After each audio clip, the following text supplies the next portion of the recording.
Personnes sont donc en urgence absolue en marge du Teknival, toujours en cours dans une petite ville de l'Indre. Oui, ce sont des accidents liés à la forte concentration de festivaliers. Ils sont près de 20 000 à participer à cette techno-partie géante.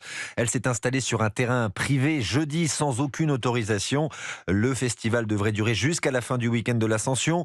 Sur place, nous retrouvons Romain Biteau. Romain, des dizaines de milliers de personnes continuent donc de faire la fête. Oui, ils sont des centaines réunis devant des murs de son. Il faut vous imaginer des enceintes entassées les unes sur les autres pour retransmettre de la techno. Il y en a une dizaine comme ça. Ce sont un peu des stands de son. Les 15 000 à 20 000 festivaliers se promènent et s'arrêtent devant pour danser.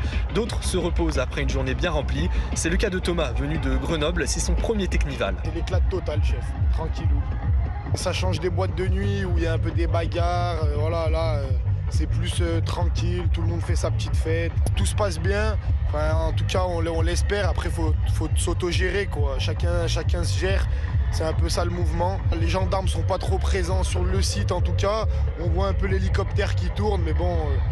En tout cas, l'ambiance, elle est bonne enfant. Pas de débordement pour le moment. Les 240 gendarmes mobilisés pour l'événement restent loin du champ de 70 hectares où se déroule le Teknival.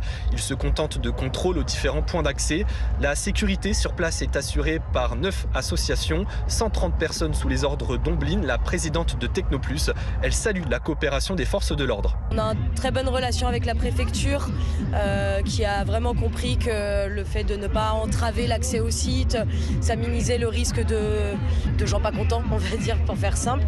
Et ils ont pu mettre à disposition plein d'eau, on a des bennes à ordures pour évacuer facilement les déchets et tout. Non, vraiment, c'est optimal. Une organisation bien rodée, des salles de repos sont mises à disposition des tuffers qui voudraient se reposer, des douches également. L'organisation s'attend à un week-end très chargé avec jusqu'à 50 000 personnes au total à Villegongy pour poursuivre la fête jusqu'à dimanche.